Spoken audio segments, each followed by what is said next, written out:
Welcome to the SwimSwam Breakdown. As always, I'm your host, Coleman Hodges, coming to you from across the pond. I am currently in Loughborough, England, at Loughborough University. Got to do some filming with their high performance group this week.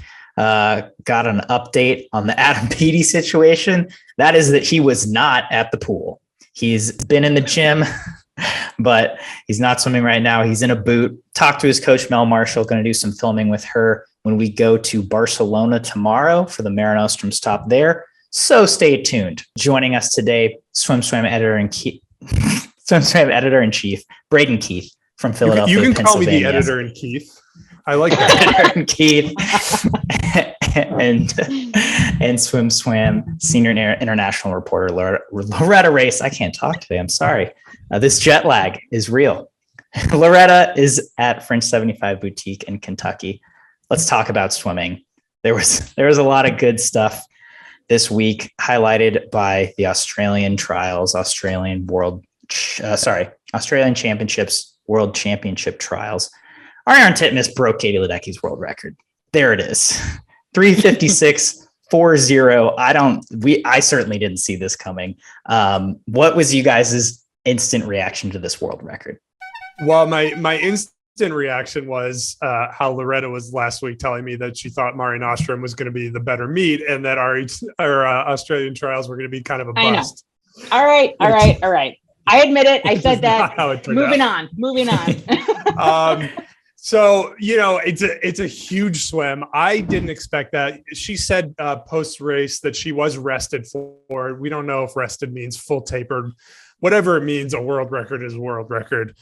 I remember we were talking a couple weeks ago, Coleman, about whether Ledecky's world records in the 800 and the 1500 were attainable or not. And I think this has to say, as crazy and otherworldly as Ledecky is, the talent just keeps getting better and better in the sport, which we talk about over and over again. And it seems like somebody can catch them. The 400, I think, was probably always the first one that was going to go down because we had so many swimmers just kind of knocking on the door of 400, 401, 400, 401, especially at really young ages. So I think the 800 and the 1500 will survive a little longer. There's probably not an active swimmer who will get them. But I don't think it's going to be like Janet Evans's records where they're going to last for 20 years. Yeah. So when Ariarne did the 200 free and she was 153, I was like, oh, okay, something special is totally going to happen. Okay. And then her 200 split of this 400 is 156.99. Like, that's just totally insane. So just it would have made the transpire. US relay for Worlds. Oh my gosh. Yeah. So Second. Totally incredible. Yes.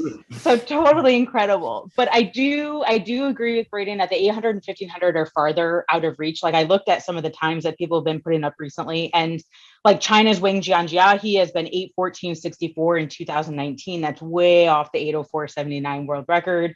And then even like Ledecky was 15:35 in Tokyo, way off 15:20.48.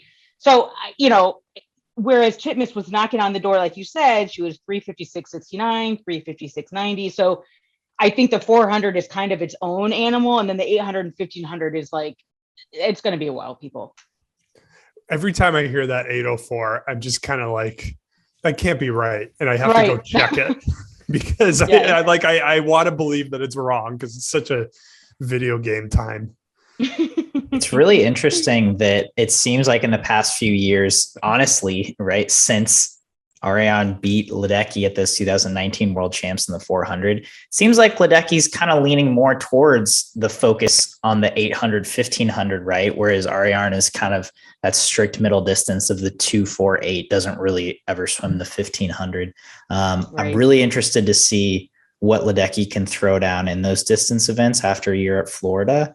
But I also think it's interesting that Ariarne said she was rested for this meet, which I think is a good strategy, right? Because we all know that the Australians swim really fast in their home country, but it's like with that big international schedule coming up, or just, a Commonwealth Games that isn't crazy big, but still a big emphasis. It's like you get a good home performance and see where you're at. And then you get the international meet, which might have more variables, obviously. And that's still the focus, but you know, obviously at home, there's less to worry about. So, and we see this more and more lately with swimmers swimming fast more often, and the Commonwealth Games are still a ways away. So it's kind of a logical in a logical cycle pattern, you know, ignoring the Ryan Lochte 2-year taper cycle sort of ideas that we used to live and die by. It's sort of a logical point to have a rest meet, even if she's not going to the World Championships. American fans, take notice. Ariarne Titmus is older right now. This has been kind of an ongoing narrative about whether Katie Ledecky will swim another best time in one of her best events, which often means break the world record. So Ariarne Titmus is older than Katie Ledecky was when she broke that 1500 free world record in Indianapolis in 2018. So it's possible. That's really interesting. Also, Katie Ledecky can go a best time and not break a world record now in the 400 free. That hasn't happened. Dean Boxall flipping out on the sidelines. We need That's Dean. True. We need Dean everywhere, just on every pool deck, just flipping out with his hair frizzing out, and that's what we need. Nesty, step it up. I'd love to see an Anthony Nesty Dean Boxall like arm wrestling match or something. Right. I think that would be amazing to watch. Truly opposite ends of the spectrum. That'd be sweet. Right. That wasn't even the only world record at Aussie trials, right? No. Zac Stubblety-Cook, 205.95, the first man ever to break 206 in the 200 breast. He said he thought he could go faster, right? Especially as his top end or front end speed develops. What do you guys see as his race strategy at Worlds? Do you think he's going to stick to this back half, or do you think he might go out like a madman and play around with it a little, especially having prelims, semis, and finals in Budapest? I bet we'll see him get aggressive in semifinals. I think sometimes as you see confidence rise, you see swimmers more willing to go after that front half more aggressively. You know, if he means what he says and he felt good at the end of that race, why wouldn't he try it? It makes sense to try it and then evaluate it and decide what he's going to do for finals. I think the 200 breast is such a different race than the 100 breast. The 200 breast feels to me as though it's a race that we understand as a human mass of swimmers less than most other races, just because it's so different than the 100 breast. And it's, you know, it doesn't seem to be a zero-sum game. Adam Peaty is so good at the 100, and there's no logical reason why he shouldn't be better at the 200, but he isn't. So just, you know, kind of the way the leg strength and the leg fatigue works, I think we're just sort of at the tip of the iceberg here. And who knows, maybe he's the guy that's going to change the paradigms and help us understand things a little better. Certainly everybody should be learning from him if he's the world record holder. But, you know, I also don't know about changing something when you got something good going. Maybe change that after the World Championships, not before the World Championships. I mean, I feel like almost ZSC in his 200 breast is like specializing as Petey is doing in the 100 breast. Because Stubblety-Cook's 100 breast time at trials at these Aus championships, it was only 59.60, which, okay, is fast, but it's not like Arno Kaminga, who's doing, you know, he can do like a 208-ish, 207-ish, and then also, you know, like he went sub 58. So I do feel like ZSC is really hyper focusing on the 200 breast, and then the 100 breast is almost just helping the front end of his 200 breast as opposed to being like an individual event for him. But what I think is so freaking scary is that Stubblety-Cook could add basically 2 seconds and still kind of be in the mix, you know, with the rest of the world. He could be like a 207.9, and that's kind of what the rest of the world is doing right now in the 200 breast. Yeah, it's crazy how fast the top end of the world has gotten in that event, and then how much faster he is than that top end now, right? But oh gosh, I know. Braden, as like you were saying with the paradigm shift of this event, when I talked to Joseph, I think it's Noish It's his last name is Nagy, right? He's a very famous breaststroke coach. He was coaching Cordes for a while. He's coached a lot of good athletes, but he was like, we should be 204 in the 200 breast. That's what he thought. And I know he's a little radical and he's kind of out there, but it's like, it does seem like an event where the potential hasn't really been realized yet, right? If you have someone who can hold 31 nines, like we should be, much faster than what a lot of people have done so far. So it's interesting to see that develop. I've heard other people say that before. And I think if you're the Australian Brain Trust and you want to see a 204 out of Zac, I think you need to work really hard to find another 100 breaststroker, because right now he's trying to pull double duty. And his 100 it's not really at the level yet that Australia needs to win gold medals in that event anyway. So they need to be working hard to figure out who else they can put on that leg and just let him go after this. That's a great point. He's, as Loretta said, if he's going to specialize, if he's going to get the Project Immortal for the 200, he's got to do that and not really focus on the 100 as much. Just more great things from Australian trials. Yes. The women's freestyle depth was just put America to shame. Let's compare it that way, right? I mean, Titmus said it in her post-race interview. We had a lot of salty American commenters having all sort of takes on that. But, 8th place in the women's 200 free would have been second at our trials, which was just insane. They had 8 women go under 157 in a single heat. Also on the sprint side of things, they had 2 women go under 53. They had 4 women under 54, I believe. They really look good. One person I want to focus on there is Shayna Jack, who 23.9 in the 50. She was one of those 2 women under 53 in the 100. With that kind of a performance, and with Emma McKeown out of Worlds, this kind of brings up like she could win 4+ medals. She could potentially 4+ gold medals at Worlds. What does that do for her legacy after, obviously serving as 2-year doping ban and then coming back under Coach Dean Boxall, who we all know his pedigree at this point? Well, on the one hand, her legacy is going to be the same as every other swimmer who has ever been convicted of, or not convicted is not the right word, but who has ever had a positive test. Tested positive. Yeah. It's going to, her home country will love her more and more and forgive her more and more the more medals she wins, and the rest of the world will hate her more and more unless she comes back as a 37-year-old doing things older than we've ever done it. Then all of a sudden everybody forgives her, because that's just the cycle we see over and over again. We have to remember that when Shayna Jack was 16, 17, she was the next Kate Campbell. She was the next wunderkind in Australian swimming. Given if we believe in the process, and the process found that she didn't dope intentionally, and that's kind of always been my perspective, is the process is what the process is. We know it's not perfect, but we also don't know enough to know when it works and when it fails. And so if we're going to trust in the process that says she didn't intentionally dope, then it's good to see that the 2-year suspension didn't derail her potential in her career, because she was always going to be a great swimmer.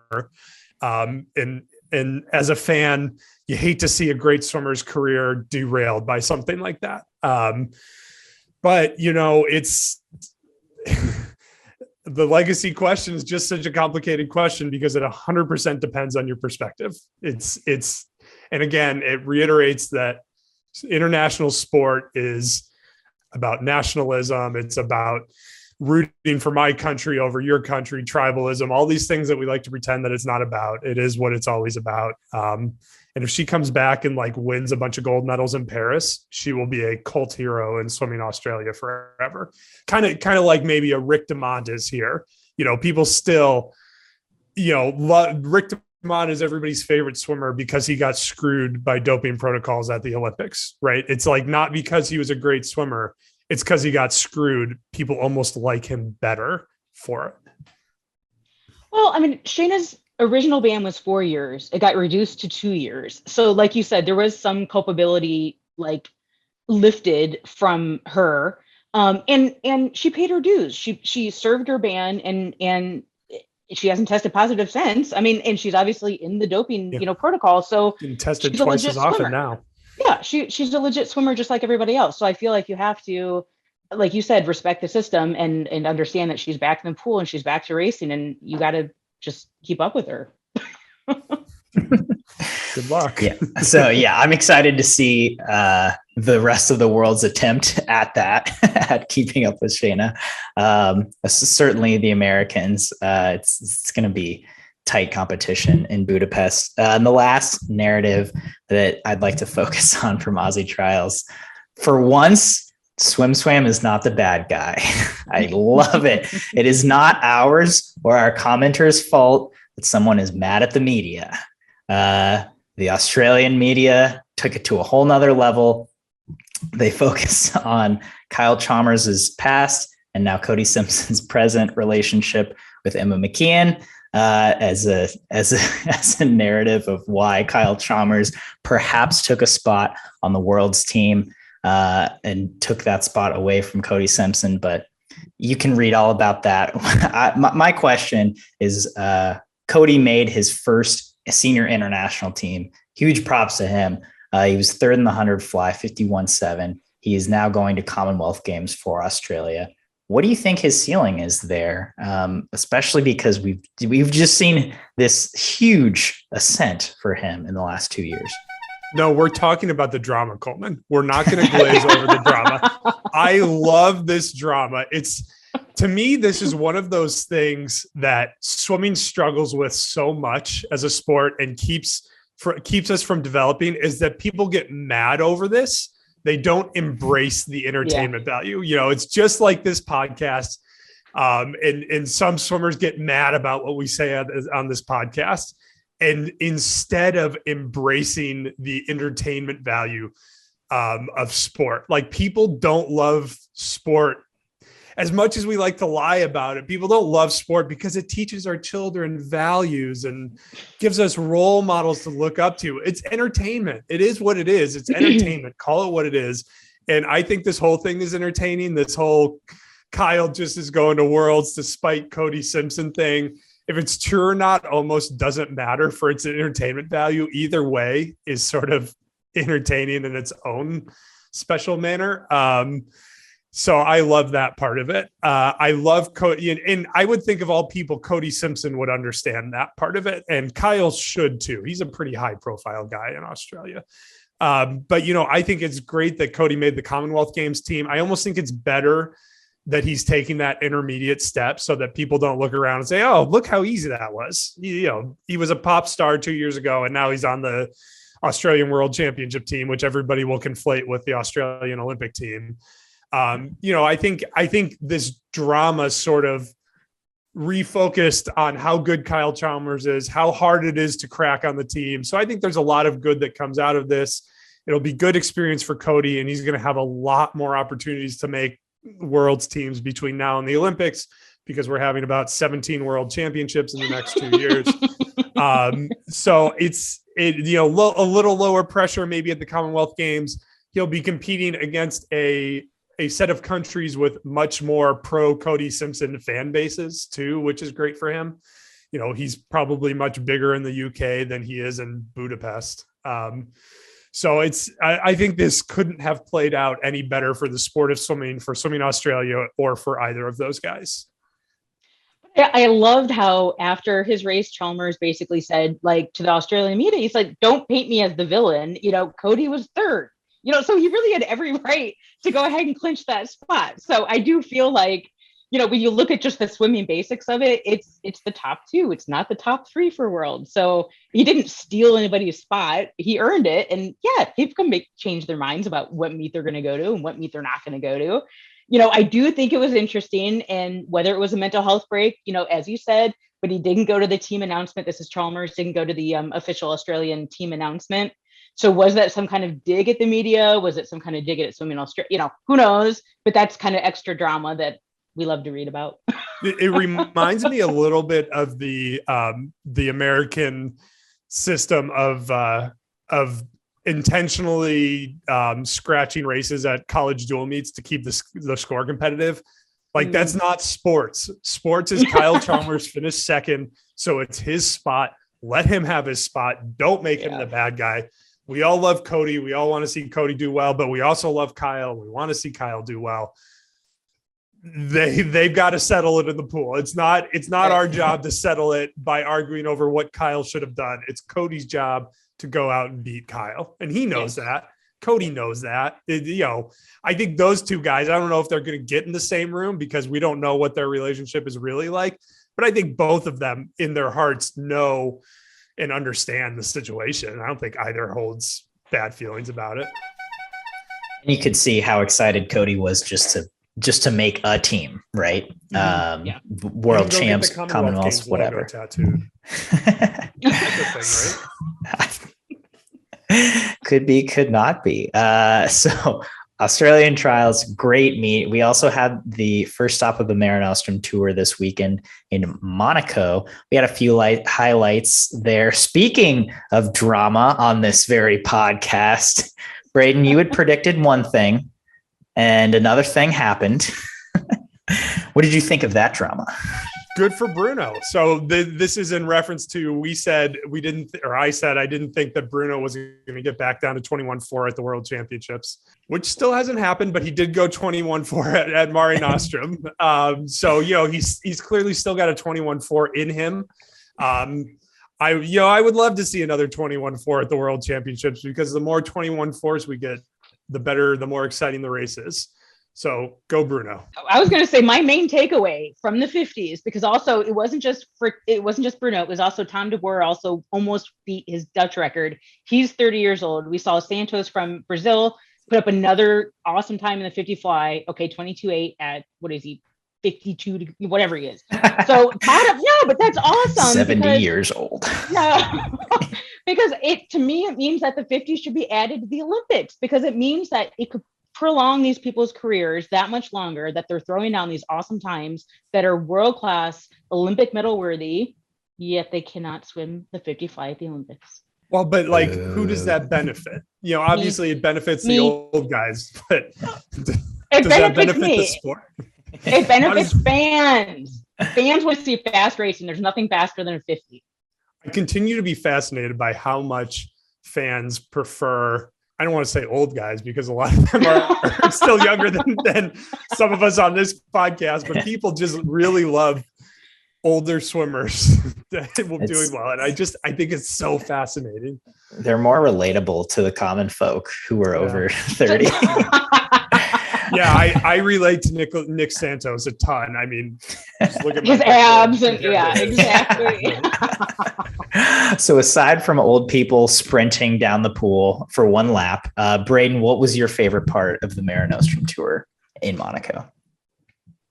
I think Lydia Jacoby bouncing back after missing the World Championship team was really exciting for the U.S., for her. I think she won a best time in the 200 breast. Yes. Was she faster in the 100 than she was at trials? She was like a 10th off. She was 106.2. So I think that's really exciting, because I think of anybody on the U.S. Olympic team, she sort of had maybe probably the strangest post-Olympic journey, in the sense that she goes from being the star, kind of a star among stars in some ways, and she goes back to Seward, Alaska. And I know that that's part of her story, but going back to not just a small town, but a small town that is a long way from the next closest small town, that's a long way from anywhere that anybody's heard of, that's got to be so difficult mentally and emotionally to deal with. So, it feels very much like Lydia Jacoby is sort of biding her time until she gets to Austin and at the University of Texas and writes her next chapter. But it's good to see that she's able to bounce back from the disappointment of missing the team at trials and show that she's still growing. She hasn't flamed out. She just had a bad meet. Okay meet. It wasn't even a bad meet. It was just an okay meet. Yeah. Mm-hmm. Loretta, Monaco, highlight. Give it to me. Okay. I'm pointing to South Africa's Matt Sates, because for me, this kid improves virtually every time that he swims. So he put down a 412 400 IM, a 157 200 IM, both best times. He was a 146 high, I think, 2 free. So nasty. yeah. So he swims multiple events. He's very threatening in each of those events. So he's definitely someone that I'm keeping my eye on for World Championships. I think is going to upset some people. How much money did he make in his first pro meet? That's a good question. Anybody do the math? A good question. No. We'll do the math later. We'll talk to Barry. We will. Maybe we'll get full Mare Nostrum results and then we can do the math. Yeah, but winning 4 events in your pro debut, like 2 months after your NCAA debut, it's like, oof, dang. Yeah, this kid can do no wrong. So that's our news for this week. And now it's time to play our favorite game on the SwimSwam Breakdown, Sink or Swim. First up today on Sink or Swim, big news in the NCAA. Michigan All-American Patrick Callan announced that he will be taking his 5th year to Cal, with Cal losing a lot of seniors and 5th-year seniors after this season when they did win the NCAA championship. I am curious if you think they can retain that NCAA title over Texas next year. Sink or swim, Cal will defend their NCAA title in 2023. I'm going to swim it. This Patrick Callan thing has been kind of a wild journey. You know, he stepped up and defended his team when Jake Mitchell, his fellow Olympian, decided to transfer to Florida. Said, you know, if you don't want to do the training, you shouldn't be here, blah, blah, blah. And then he decided to move anyway, even after Mike Bottom got a 5-year extension. And, you know, some of the speculation was that Patrick Callan was entering the transfer portal so that he could transfer if he didn't like Mike Bottom's replacement, if that was the way that Michigan decided to go. But Michigan gave Mike Bottom a huge boost of confidence with a 5-year contract extension. And so Patrick Callan transferred anyway. We can only read between the lines with that so much, but I find that fascinating. But from a Cal perspective, they graduate depending, we don't know who's coming back for 5th years yet. And I think Cal did a lot better with 5th years this year than Texas did. So that's kind of Texas had any, or I think Alvin was their only 5th year. And I think Cameron Achinachi was kind of a 5th year. Right. Yeah. He was a 5th year. Yes. Yeah. There was some wrinkle because he only swam. He didn't swim much for Denver in his 4th year, but regardless. Gotcha. So, Cal could return more, Texas should return a higher percentage of their points than Cal does. Texas is getting a couple of divers in, one that's pretty good, none that are going to, depending on development, because divers develop differently than swimming, but none that are going to be the best in the NCAA the moment they step on campus. At least one of them will probably score points at NCAAs. So Texas diving will come back a little, but Patrick Callan, it's interesting. We talked about previously how he's never hit his best times at NCAAs. And so he hasn't really been a huge NCAA scoring force for Michigan in the past. And if there's one thing that Cal does as well or better than anybody in the country, it's hitting their best times at NCAAs. When we do the point drop analysis, Cal is always at the top of the list. So that's almost definitely going to change for him. And I think it's going to be fun to see what his high water mark of an NCAA impact will be with Cal. But, it could be enough to swing the meet. He's really got 2 events where he's a top 5 kind of contender, I think, unless I'm forgetting something. But he could be a 30+ point guy, and that could be enough to swing this meet. So with him, I'm going to swim Cal defending as champions. I'm swimming it only because it's more drama, and we just talked about how drama is good for the sport. So I like it. I am sinking it. I think Cal's losing a lot. I think Kibler and Krieger are really the only ones. Texas, they might come back. We still don't know what their status is. but they might do 5th years. But even if they don't, if they don't, it's going to be a lot harder of a road for Texas to get the title back. But I think they have a lot of young talent that they can develop. I think the pendulum just might swing back in their favor because of that. But I think it might be closer next year than it was this year, which I would obviously love to see for drama. It gets tougher. It gets tougher and tougher for Texas. Eddie Reese, most successful, at least American coach in history, probably of any nationality, but he looked tired at NCAAs. And at some point you got to think that having Wyatt, who seems to be carrying the torch well, but not having a full speed second coach could catch up to them on some of that talent development, just from a coach to athlete ratio perspective. I mean, yeah, I think it's just for recruiting, right? I mean, it's like, how can you say come swim for Texas when it's like, I don't actually know how long he's going to be the head coach because of his age, right? And the other part about that is that on the flip side, we don't know who the Cal assistant is yet, right? And so it's like each team has one consistent coach right now, and the other one is a little bit more in limbo. But I do think that affects Texas's recruiting ability, and so it's hard. But fast people still keep going there, which honestly baffles me. Like how the fastest kids just keep showing up at Texas, and it's like, really, with an 84-year-old Eddie Reese, it's like. Good for him. And you might not go to NCAAs. You might qualify and be left home. Seriously. And they still keep getting them. All right. Back to Aussie trials. Kaylee McKeown, 4:31 in the 400 IM. And personally, I think that she will swim it at World Championships. What do you think? Sink or swim? Kaylee McKeown shows up in Budapest and swims the 400 IM. I think she's definitely going to swim it at the Commonwealth Games. At the World Championships, if I'm her, I'm looking at that and I'm saying the only thing between me and a gold medal is a 15-year-old Canadian who's unproven on the international stage and did that time at a small meet with no pressure, no cameras. I really like my chances at a World Championship, and it's got to be hard to pass up a World Championship opportunity like that. And there's really not a lot of swimmers floating around that could even challenge her for silver. So, from the perspective of us in the media who look at sort of medal tallies, to me, this seems like a high confidence interval medal.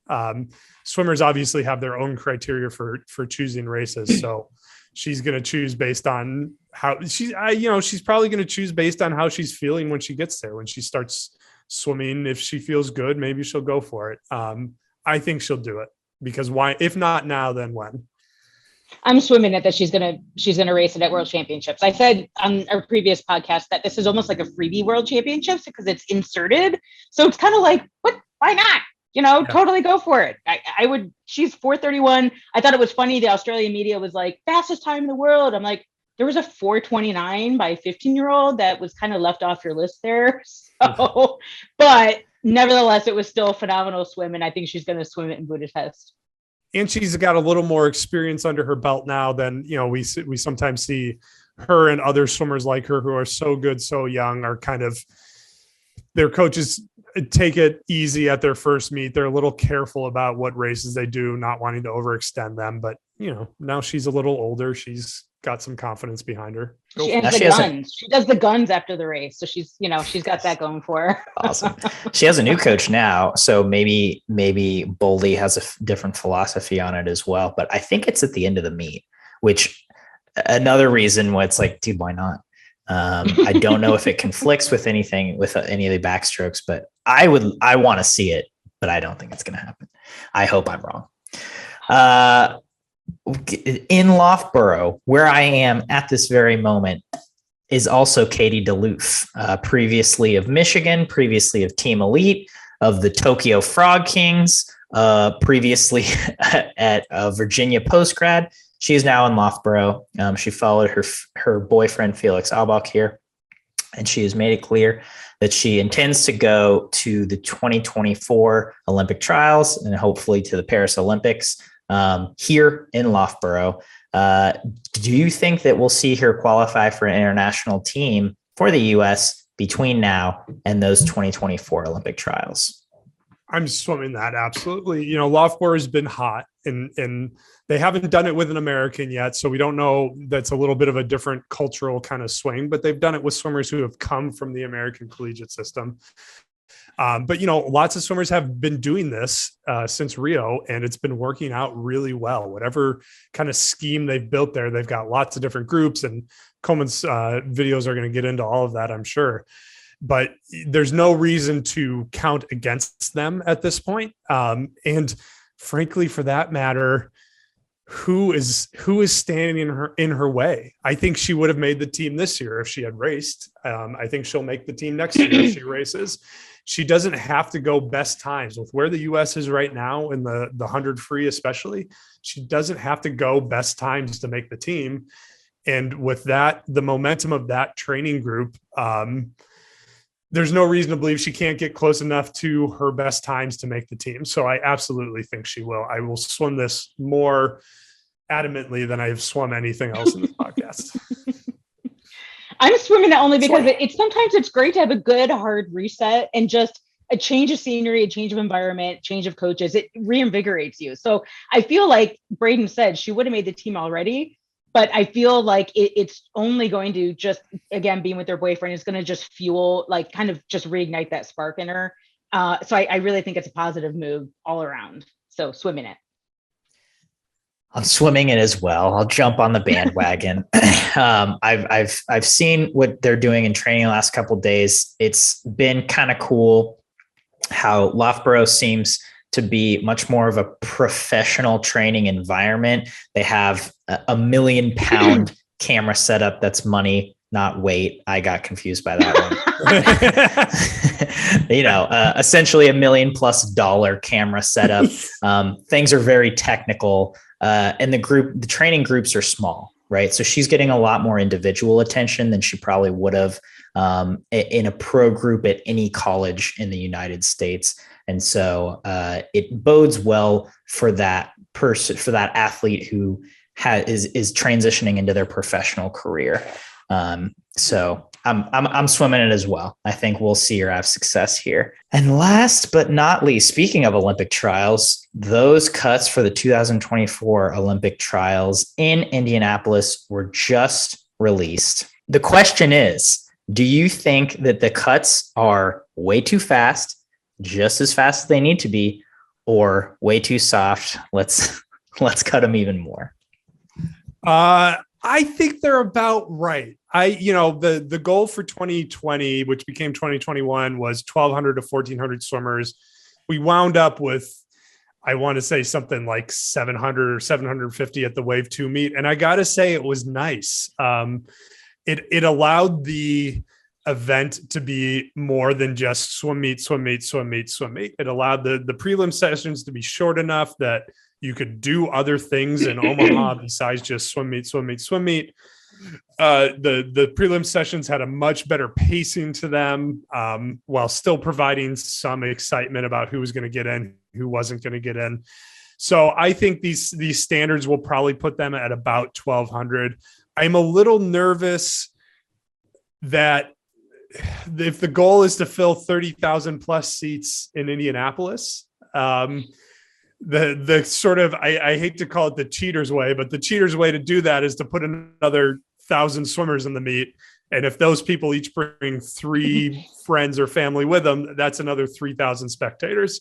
And I think that's sort of the easy way to fill a 30,000 seat stadium. But I know Tim Hinchy has experience with filling big stadiums in other sports, so he must believe he can do it other ways. So good for them. I hope he's right, because I think 30,000 plus to watch 1,200 swimmers would be thrilling. I mean, I think they're just right as well. I was just looking at the graphic that we published that had, the percentage increase, the percentage difference between, the past trials and this trials. And they're about half a percent to like 1.5%. quicker basically. And I think if you aggregated everyone's times and kind of got the average, I would say that's probably as a herd what the times have gotten quicker by. So I think it's just keeping up with the time, so to speak. So I think they're fair. I don't like them, but that's because I just don't like the format. I really liked Wave 1 and Wave 2 because that gave more people the opportunity to race at Olympic trials in the Olympic trials pool. I realize probably can't do that now because we can't rent out 2 separate weekends or weeks, 2 separate time dates to have a Wave 1 meet at Lucas Oil Stadium, right? That's probably hugely expensive. USA Swimming doesn't want to do that. I really liked that so many people got that opportunity. And then, like Braden said, Wave 2 was the right size. It was finally the right size meet where you could have a prelims finals at an elite level. So I think they should be slower because I liked the 2-wave format. But I understand why that's probably not the case this time. I'd like to see them, and I understand why they cannot do it, but I'd like to see them make some standards faster at a rate higher than others. What I'm trying to say is I'd like to see them cut the fields of the 800, 1500, 400 IM, 400 free. And I know people are going to say, oh, it's not fair to distance swimmers, but this is a selection meet. This is an Olympic selection meet. And I continue to feel like the distance events go deep to a point of swimmers who aren't actually going to get selected. And again, you could get more total swimmers into the meet without disrupting the pacing. People don't even show up for finals of the distance races at trials. It kind of sucks to watch, but like we couldn't give away tickets to those sessions. We tried. We had a lot of them. I still have them all sitting on my desk. So, again, it's weighing its value as an entertainment product versus as a developmental product. And they still value it as a developmental product. And that's why they do it. But I agree. Like on the flip side, I would have an easy time justifying saying that they're too slow because I like what, we published the article of like, who's the lowest seed who's ever made the Olympic team. And it was like 30 something, right? Like 34th or 7th. And that was a while ago. Right. And it's like, even that doesn't happen anymore. Yeah. It's like, have the cuts be like top 50, like 50 people per event, have it like a truly elite meet because it, like you said, it is the Olympic selection meet. And that makes it, I don't know. I feel like that makes it really like a prestige event to be at, but you can accomplish that big or make it you small. can accomplish that. You can accomplish both of those things at the same time. And they sort of accidentally did it in 2021. By adding 50s. By adding a Wave 1 meet, which I loved. With 50s. Yeah, perfect. Yeah, I agree. I liked the 2-wave format, but we're just getting big time with the football stadium. Anyway, that's the SwimSwam Breakdown. Thanks for tuning in. Tune in every week for your week's news in swimming.